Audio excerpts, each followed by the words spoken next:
Alright guys, today on What to Do, we have a RedMax weed whacker, and the operator says that it doesn't have much power anymore, specifically when he's running into taller grass.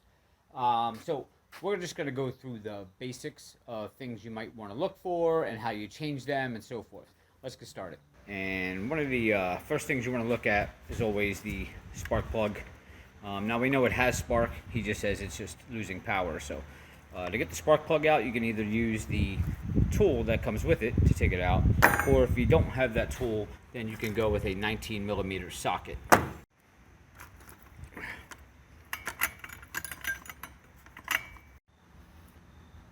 And looking at the spark plug, it doesn't look too bad. I mean, it's a little bit corroded, but we're going to change it anyway since it's out, and we're going to use a Champion plug, and this is a CJ6. New plugs usually come pre-gapped, so you just want to put it right back down in here in its spot. And this is something you want to be very careful when you're tightening these, because you can cross thread these very easily, or you can break the spark plug inside of the head here. So you want to be careful and just make sure that it's going in nice and easy, and you can kind of wiggle it as you're turning it, and that's how you'll know you got it threading properly and it's not cross threading. If it tightens up right away when you put it in, back it out, it means you're cross threading it. But just keep wiggling it, do a couple turns, wiggle it, do a couple turns until you can't go anymore, and then just go snug, like half a turn. So next thing you want to check is your air filter. There's a little tab up here, you can push in on it, and you have this red knob here you want to turn, and then you can kind of pry that up. Oh, our filter just fell out. Alright, and that is your filter there, and we're going to replace this with a new one. So basically what you want to do, the back side of this, see how it has this this part here, there's a little tab there, that is going to be pushed down around there. Okay, so we're going to lay it down here like this, and you're going to push on this red knob. There we go, until your thread comes through there. And then you want to line it up with the hole right there. And you're going to thread that back in. Okay, now we're going to move on to the fuel filter, which you want to take your cap off here. And you can just pull this out of there like that. Okay. Now, to get to the filter, what you want to do, now you can get a little pick tool like this. It has a little curve, and there's a black tube that runs down in there. Let me see if I can turn this light on here. I don't know if you can see the black tube. Yeah, you can kind of see it a little bit there. And it would be not this yellow one here, the clear yellow one. It would be the black one. That has the fuel filter on the end of it. And the idea is to try to hook that line, all right, and try to pull that filter up, just like that. See the filter on the end of that? All right, we're going to pull that out of there. Now, if you don't have one of these picks, you can just get a piece of wire or a coat hanger or whatever and bend it, and you can stick that in there and hook it with something like that as well. All right, now these fuel filters come off really easy. There's a little clamp on the end. You don't really need pliers because you can kind of squeeze these with your hands and slide them down.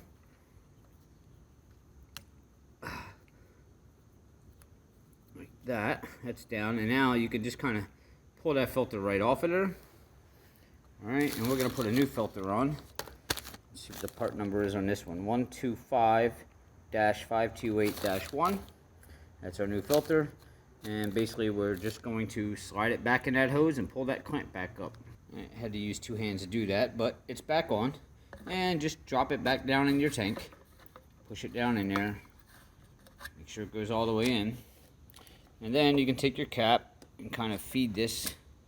Just push that back down in there like that. And screw your cap back on. Alright. Now those are the most common reasons. First things you want to check when you're losing power, or it's not starting, or it's running rough. So you want to go ahead and start it at this point and see if you see any difference in your machine. And if you're still having problems, then what you want to do is we're going to do two other things here. We can clean the exhaust ports, and we can also change the carburetor. I'm going to go ahead now and change the carburetor. Start by taking our air filter back off, because we're going to assume that the machine is still running really rough here.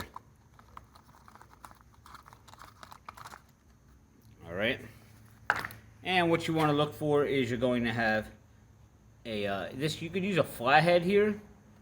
There's one there and there's one there, or the hex head that came with your unit will also fit in there, and you can just use that to loosen those two bolts. Once those two bolts are loose, this whole assembly is going to come out together. Now, the carburetor may slide with it, but I got a finger in here, and there goes the gasket that just fell out from behind the carburetor. But I got a finger here holding the carburetor so it doesn't drop down, but it's going to suspend there now because I still have the throttle cable and stuff hooked up. But there's our back of our filter cover, and this gasket here basically goes like that on the back of your carburetor. Okay, that just fell off, so you don't want to lose that, but definitely check that and see if there's any cracks or anything in there, because if this is broken and you're sucking in air, then you're not getting proper air to fuel mixture, and that could be a problem too. But this one seems to look okay. We're going to drop that down. Now what we're going to do is go ahead and remove our throttle cable here. You're going to want a wrench to loosen this nut right here, and I believe it's 11 millimeter.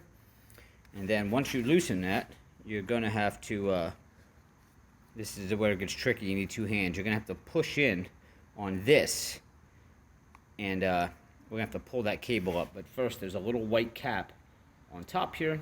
I'll show you. We got to get that little cap off of there. Sometimes I can get it with my fingers. Oh, there we go. It just came off.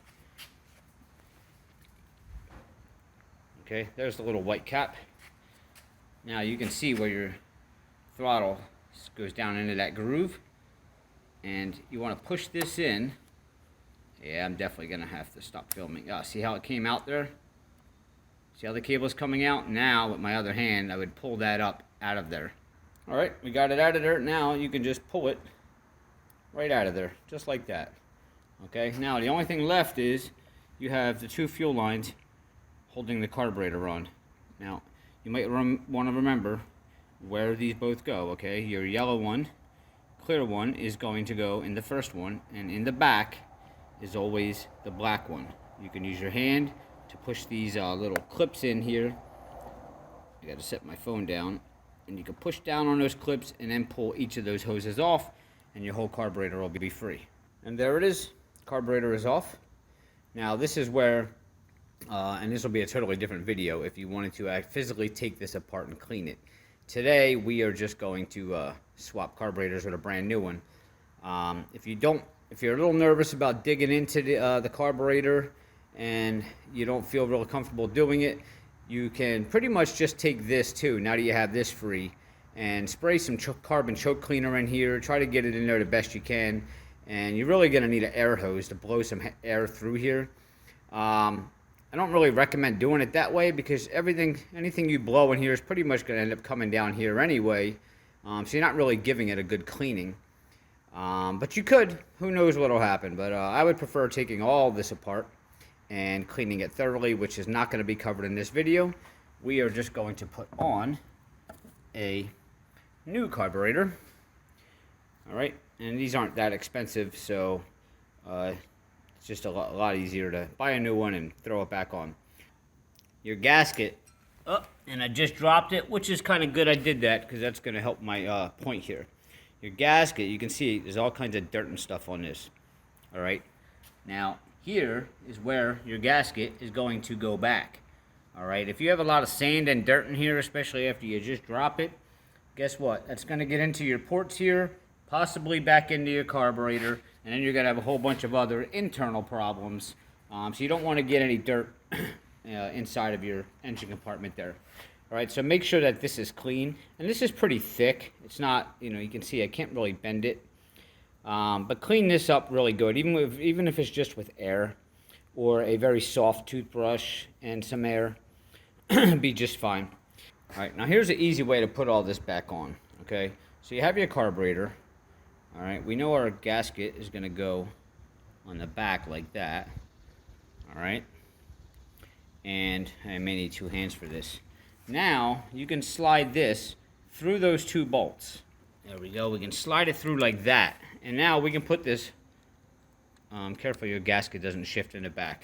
But I'm just gonna show you real fast and then I'll reapply the gasket. But now you can take this whole unit, line it up with those holes, and you can put it back on just like that, and then go ahead and tighten it up, and then you can reconnect your fuel hoses and your throttle cable. Carburetor is back on, and our 2 bolts are back in there. Now, make sure you tighten this all the way. You don't want this loose at all, because you're gonna be sucking air in through the back here where that gasket goes, or debris or whatever, and it's definitely not gonna run right, or it's definitely not gonna start at all. Okay, but make sure this is nice and tight. Now you also have your choke here, which if you had to replace that, you can see the choke going up and down there. It's just really that screw right there. If you were to take that screw out, all right, you would be able to take this. Sometimes these break, so if you need to replace it, then you'd be able to take that choke lever off there. But just by taking that screw off, and this piece here would also come off. So that's really easy to replace if you had to.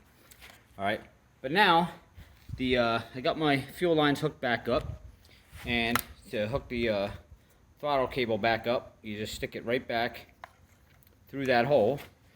And what you're gonna have to do here is what we saw earlier. I need 2 hands, but I'm gonna have to push in on this, and you can actually turn this thing here that looks like a screw where your throttle cable goes. You can turn that with your finger, but you gotta align that. And then you got to push that in. It's going to be a little bit tricky. Yeah, I'm going to need 2 hands. But I think you get the point. Or you can just play the video back from earlier how I took it off. But alright, I got it in there. Now I'm going to turn that with my thumb. Come on, see if I can get this. Be nice if I can get it for the video. But I think I'm going to need my 2nd hand. It's back in. Now, make sure the end of that cable was a little bit thicker, okay? There is a little spot for it. Let's see if we can zoom in. See how it's recessed inside of there? Okay? So make sure that that is not sticking out of this side. If it is, you may need to turn this thing completely around and get it to the side where that will recess all the way in. Okay? You can see it's not sticking out at all. All right? So that's all hooked back up now. You just go ahead and you want to put your air filter back on.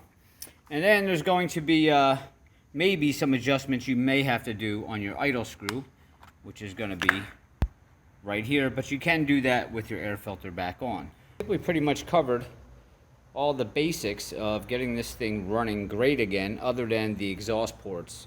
And another thing may be as well is your lines here. If you have any cracks in your lines or any air coming in your lines, you would know that when you pump this bubble. You gotta pump this anyway to get some gas into this new carburetor. But when you pump this and it goes flat, okay, then you have a bad line somewhere in here, or on your old carburetor, there's also a diaphragm up in here, like a gasket, so to speak.